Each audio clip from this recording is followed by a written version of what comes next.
Hi everyone, welcome to SOCIO Flicker. In our last video, we have seen the introduction of this book, The 7 Habits of Highly Effective People.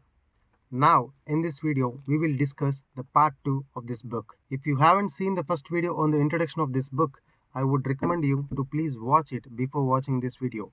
That video link is given in the description below. Please watch it.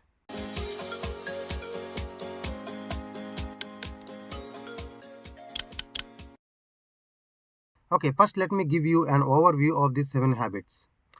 Sending a rocket to the outer atmosphere from the Earth's surface is not an easy task. Initially, there will be a lot of gravity pull on the rocket. To overcome that gravity pull on the rocket, we need a lot of amount of energy. But once it crosses the atmosphere, it requires comparatively a very little amount of energy to travel, right? In the same way, habits have a tremendous gravity pull towards the down. If you want to change your habit, it's not such easy in the beginning. You need a lot of effort to shift your paradigm from one habit to the other habit, to shift your paradigm from the personality ethic to the character ethic. A habit can be defined. Habit is defined as an intersection of knowledge, skill, and desire. You need to have all these three to develop any habit in your life. What are these? Knowledge, desire, and skill. Knowledge shows what to do and why to do, and your skill shows how to do, and your desire shows why you want to do it. So, what are the 7 habits that mentioned in this book by Stephen R. Covey? The first 3 habits out of 7 are related to your private victory. That means they are related to your self-realization, your self-esteem, your self-dependence. And the second part, that is the second 3 habits from 4 to 6 related to the public victory. That means how you interact with the public, how you build your relations with people and organizations. And the third part, that is the last 7th habit, is about sharpening all these habits. The author named it as sharpening the saw. And now let's discuss about the first habit, which is named as be a proactive. Here is a small task for you. I guess you are watching this video sitting in one room, right? Imagine yourself watching yourself from the corner of the room. Watch yourself from the corner of your room.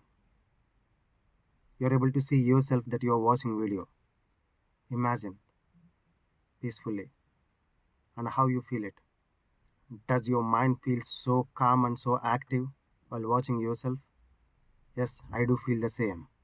If not, you should imagine again, clearly and properly. This is called self-awareness. Only humans possess this self-awareness, watching themselves by standing apart from them. Animals do not possess this, and that's the reason human has become dominion over all the species on the earth. Just because of his self-awareness, just because he is able to figure out what he is doing. This is the natural principle of human. One has to remember this natural principle while doing all the activities, at least while doing the important activities, at least while arguing with people, at least while you become emotional. You should stand apart and see yourself so that you'll understand the situation, you'll understand the basic situation where you are in. As humans, we should not react to the environment. We should respond to the environment. That's we call as being proactive. When any situation happens, we react to it. We react with our emotions. If someone comes and shout on us, we shout immediately. Why are you shouting at me? Why are you yelling at me? That's our reaction towards them. But if you respond to it with all your responsibility, with your nature of self-awareness, you can deal with that in a different level, right?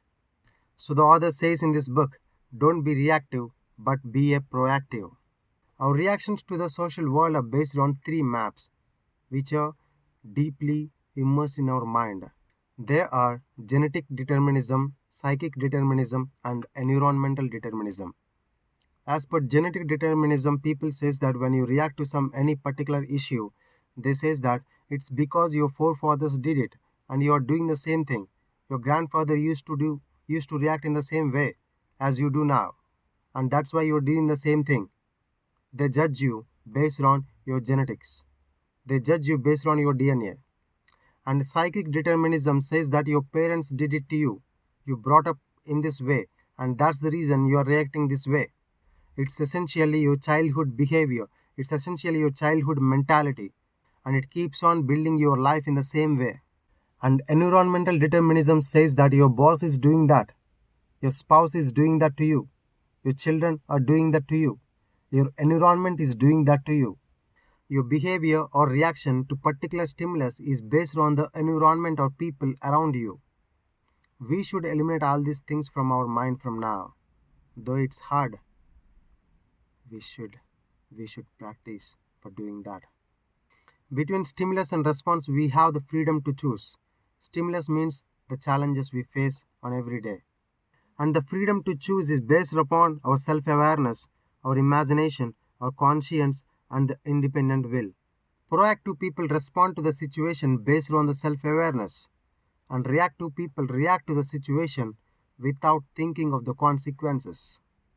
Reactive people are driven by feelings, circumstances, conditions, and the environmental changes, but proactive people are driven by values and natural principles. The difference between proactive people and reactive people is like the difference between day and night. Being proactive initiates the P by PC balance of effectiveness in our lives. What is this P by PC balance? The P by PC balance was explained in the earlier pages of this book. I missed that. I'll explain it now. P stands for production and PC stands for production capability. I'll take a small example without wasting our time. For example, you own a car. You purchased a new car and you started riding in that. Your car is your product. You are traveling, you cross 10,000 kilometers, 20,000 kilometers, 50,000 kilometers in few days or few months. You are not maintaining the car properly. And while traveling on the road, suddenly it shuts down. You'll call the mechanic comes and checks the car, and he says the engine was broke down and it will not work further. Either you need to change the entire engine part or either you need to change the car. And your reaction will be like, what?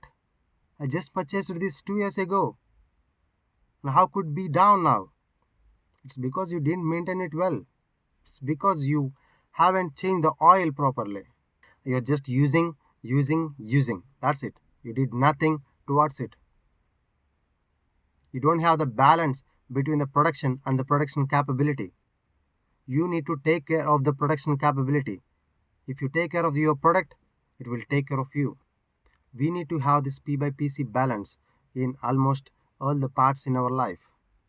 The things we own, the people we own, in our relations, in our organizations, in our job, whatever and wherever. If this P by PC balance is going well, it creates effectiveness in our life. It is the root cause of effectiveness in lives. So the author says proactive people maintain this P by PC balance very well in their lives. Maybe you're thinking that you're maintaining your car or bike very well and hence I'm proactive. It doesn't apply only to the objective things. It applies also in relations and your responsibilities. If you're maintaining that P by PC balance in all the parts of your life or all the situations of your life, yes, you are a proactive.